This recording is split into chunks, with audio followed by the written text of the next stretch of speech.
वाचन लिहीन विचार करन वाटतंय अगदी हवं हवं. याहून जास्त कुठे शिकायचं त्या शाळेचं नाव मला सांग.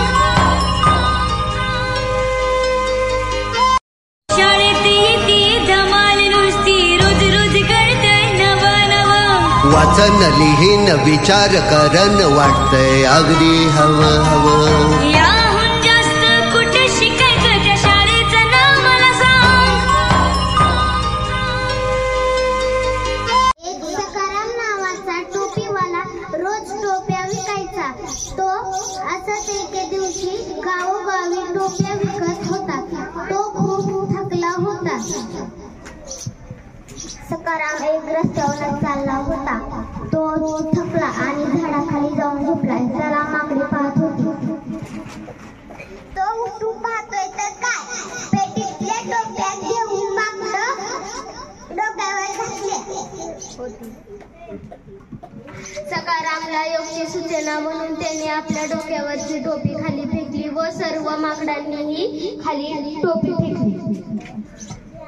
आणि सकारामने टोप्या पेटीत भरून आनंदाने निघून गेला. गोष्टीचे नाव आहे मित्र. एका जंगलात कासव, हरिण, कावळा व उंदीर हे राहत होते. ते खूप मजा करायचे.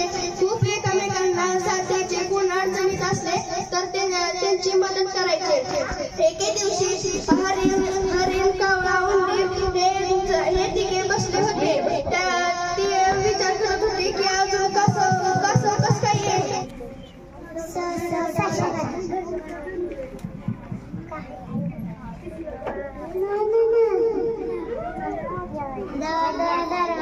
Hello, how are you? I am fine, thank you. How are you? Fine, thanks. What's your name? Aleha. Tell me your name, please. Pragati. You can call me Pagu. Where do you live? I live in Paranda. Where in Paranda?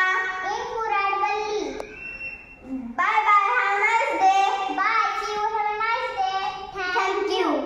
One day the queen was taking a walk in her garden when she found a big beautiful golden feather. Then she met एक होता कुत्रा. तिला लई भूक लागली. मग तिला एक चपाती भेटली.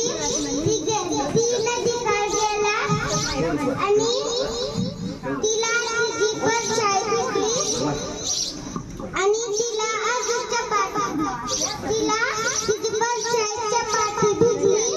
तिची पण चपातीला गेला जायला आणि तिची चपाती खाली पडली नदीत. माकड आणि मगर एक खूप मोठं जंगल होतं. त्या जंगलाच्या मध्यभागी एक मोठं जांभळाचं झाड होतं. त्या जांभळाच्या झाडावर एक माकड राहत होतं आणि त्या जांभळाच्या झाडाच्या बाजूला एक छोटीशी नदी होती. त्या नदीत एक मगरचा पावला time a camel and a jackal lived by a river near the water's edge, and on the other side of the river there was a village with fields and farms. The jackal was very clever. He tried to play a trick on his friend the camel. Priya liked the sweets. Her granny had a jar full of sweets. She gave Priya one sweet at a time, but Priya wanted more, many more. She quickly put her hand in the jar of sweets. एक होती मुलगी. तिचे नाव लीला. होती ती चौथीत आणि होती भारी खोडकर.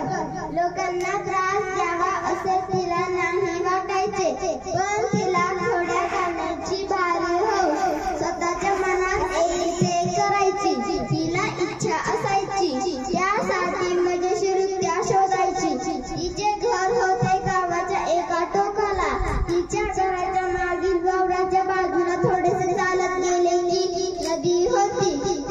Hello friends, my name is Arushi Vedasakaya. My school name is Jyoti Gandha.